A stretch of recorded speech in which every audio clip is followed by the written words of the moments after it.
Yay! Okay. Hi, Alice. Yay. Hi. Sorry, I didn't realize I wasn't even thinking. I'm used to seeing myself, but I realized that I wasn't. Sorry. No, that's and okay. I've only done it for 5 of these meetings. I don't spend, a whole lot of time in meetings that aren't people looking at dogs, and that's not a, not as. That's an in-person thing. Yeah. And yeah. I'm sorry we But can't do in person, but. I know. I'm thrilled that you are doing this for your clients because it's so important. Yeah. And, I have been doing it all along, but not a sort of deep dive into the nuts and bolts. And thank you for being willing to let me pick your brain on behalf of myself and my clients for a few minutes, because you're very welcome.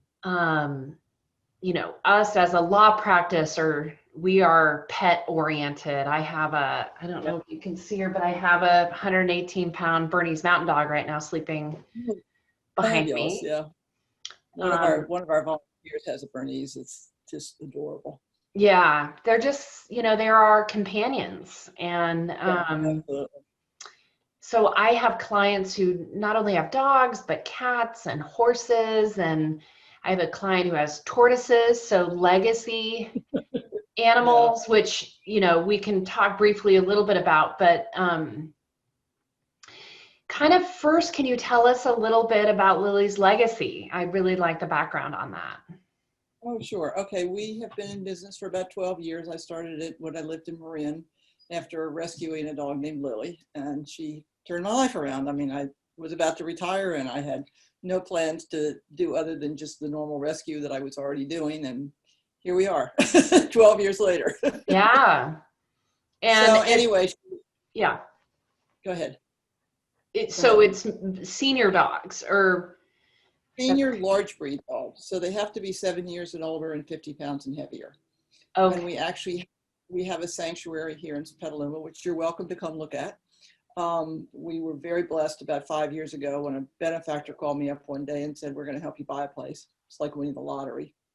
So we have a fabulous 5-acre parcel with we have a big barn that we remodeled. That's a dog barn, and the front half of it. Well, you can look on our website. The front half looks like a family room. It's a big room that has couches and beds and carpets, and and then the back is where some of the kennels are. And then we have another kennel area, mostly for our dogs that need hospice care or medical care. That we have we have 3 big rooms that we can have 2 dogs in each. So anyway, we have about 40 volunteers, and the place is staffed 24/7. Wow. So and what's your capacity of typically how many?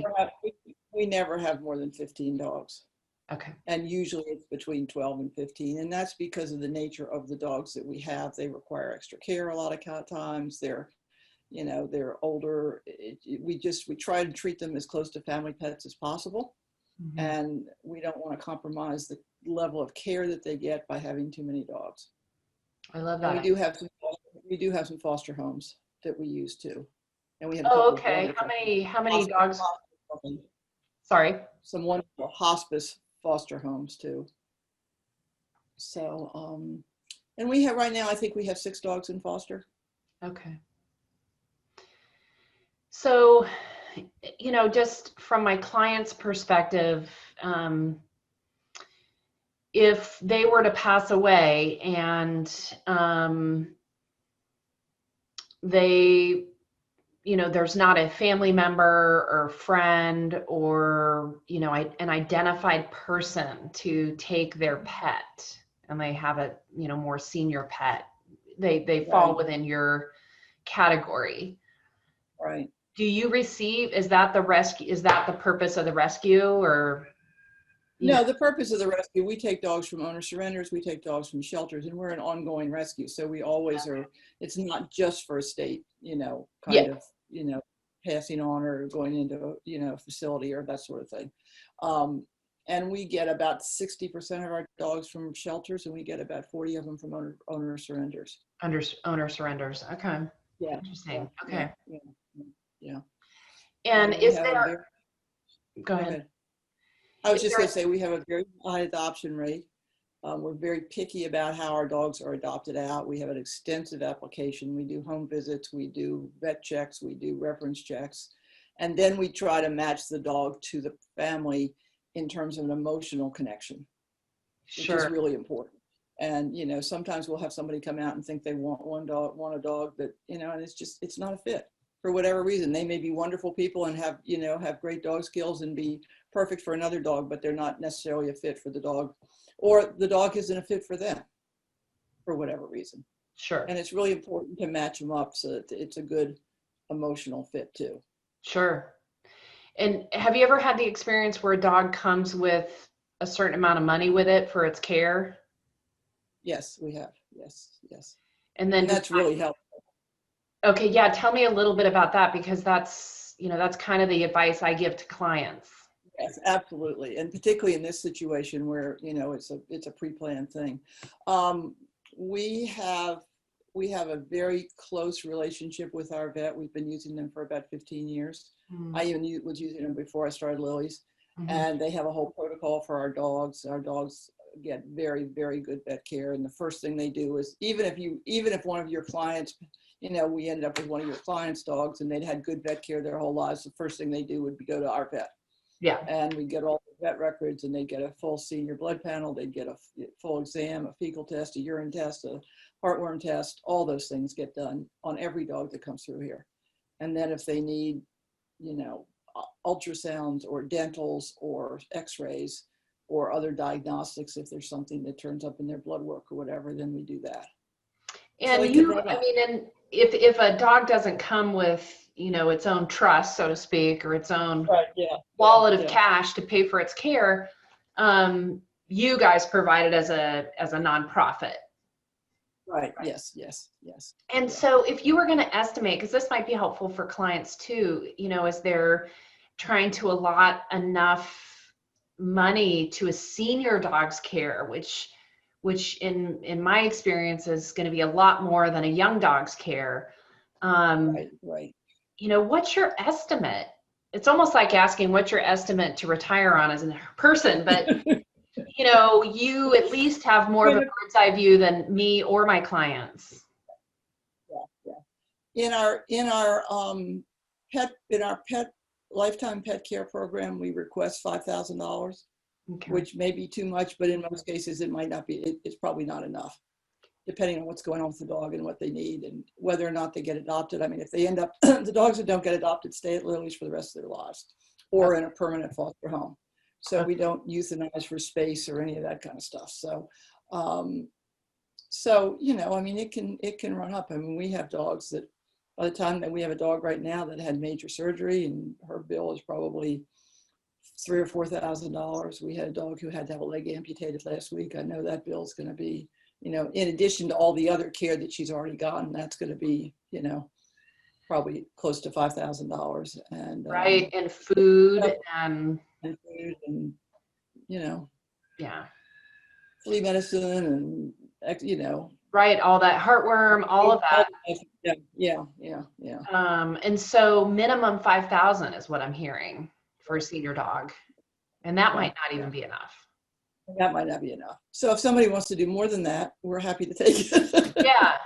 Yeah. Because it, you know, and you know, if it turns out that the dog that we take doesn't use the $5,000 or whatever is donated, it's going to go to a good purpose. I mean, we always allocate it for that particular dog. Right. But if for some reason a dog, you know, gets adopted right away or whatever, you know, then the money will go, you know, and we don't adopt to people. First of all, we don't adopt to people that aren't home a lot. We don't want a senior dog going to a home where they're going to be alone all day because somebody's going to work in a non-COVID world. Right. And in a COVID world, we've been very careful in our adoptions to adopt to people that are probably not going to go back to work in a 8-hour a day, you know, plus commute kind of situation. Right. So the piece there too is, you know, if a dog comes with an inheritance, so to speak, and the dog gets adopted to a family who's willing to take on that cost of care, or passes away for whatever reason, the remainder of that inheritance that dog has then goes to a good cause as well, which is Lily's legacy to take care of other dogs that are, you know, kind of a nonprofit distribution. I would, that's something good to advocate for. Yeah. Are there other organizations like Lily's Legacy across the nation or even in our own community? So if you're limited to 15 dogs and there's no room for this potential. There's certainly other rescues, and of course we have, we're senior dogs, so there might be somebody that had a younger dog under 7 that, or a smaller dog. Yeah. We're 7 years and 50 pounds, so there are a lot of dogs that don't fit into those, Right. Those parameters. And yes, there's some very good rescues in the area, and there are a lot in California that do a really good job. Mm-hmm. We just did a program. We started a program last year called Saving Senior Dogs Week, and it just ended. And that is to collaborate with other rescues throughout the country and build a educational program. It's driven mostly by social media, some press. We actually had a very nice article in USA Today this year, which was fabulous. Yeah. So, so I do have some contacts with other senior rescues for people that might not be in this area. Okay. And that's one of the other things that we require. We require a visit with the dog that's going to be part of this program, so we can assess the dog. I don't know if you've had a chance to look at our paperwork that I sent over, but There's a pet profile that needs to be filled out. Okay. And if they're not geographically close, we have a lot of contacts. We can get assessments done by other people in other places. We just took a dog from Southern California that was a owner surrender, and one of the senior rescues down there did the assessment for us. Oh, okay. And so there is some we did on video, so we could watch it, So that's one of the things that's been a benefit of doing a lot of collaboration with other rescues. Right. That's good to know. I know some years back I had a client research Best Friend. I think it's called Best Friends. It's in Utah. Yeah. And they have a sort of a legacy program there that you can name Best Friends as where your pet goes, and it and if it has a trust attached to it, it goes to Best Friends and is cared for till the end of their life, similar to Lily's, I guess, in a sense. So it seems like go ahead. I'm sorry, I didn't mean to go ahead. The aspect of a dog going to a place where they're gonna remain for the rest of their lives is a wonderful, to have a place that's safe and the dog will get a lot of good care. Ideally, a dog's going to go into a permanent home. Yeah. Because it's nice. I mean, we think Lily's is wonderful, and we really, we have volunteers here all day, every day, and the dogs get a lot of attention. They get a lot of exercise. We have a cuddle club of people that just come and cuddle with the dogs. So there's really a lot of, extra attention, but it's not having your own family. Yeah. And most, dogs, I mean, they'll do fine here, and most dogs really do fine. We've had a number that have stayed for the rest of their lives, and they've been great. But it's really in the dog's best interest if we can find the right home for them. Perfect. Yeah, that's what I was gonna think of next. Is the ideal result is that your dog finds a family to live with. Right. Yes. So putting them in a facility, in a situation like Lily's or Best Friends or wherever, it's really prudent for the person that's surrendering the dog or whose dog is in the program to check out the rescue and be sure of what the ultimate living situation is for the dog while they're there. Are these people going to be able to get a good permanent home for our dog? If they, is this a place I want my dog? If they're not going to be adopted, and if they are going to be adopted, they're going to be adopted under auspices that I would be happy with. Those are great questions for clients to explore for sure. Yeah. So I think it's really nice for clients to be able to come to Lily's or Best Friends or wherever it is that they're thinking about doing it, so they can get a firsthand look and really have a sense of comfort. Right. With what they're doing. And I mean, from a business standpoint, nonprofit standpoint, you've been around for 30 years. I think that's an important question for clients to ask as well. Like, what is the longevity of this business? Yeah, that's very important. Now, we haven't been around 30. We've been around for 12. Well, still, that's good. Yeah, I mean, yeah, been around. I don't know where I got 30 from, but that's okay. That point that, because the folks I'm working with that we work with, we don't know when that time will come, or if that our dog, the dog we currently have will be the dog that will be experiencing it. So you want to make sure that those organizations have some longevity in them. And along that point, you are a 501c3. So, clients could also give charitable gifts to organizations like Lily's. Yes, absolutely. Absolutely. That's what we live on. I mean, that's our source of income. Sure. Absolutely. That's your only source of income, probably, or mostly. Yeah, it is. And then so charitable gifts like that allow organizations like you to survive and sustain for the benefit of those animals. Yeah. And give the kind of care that most people, that the people that you're talking to are going to really want to be sure their animals, that their pets get. Yeah. I mean, that's, that's really important.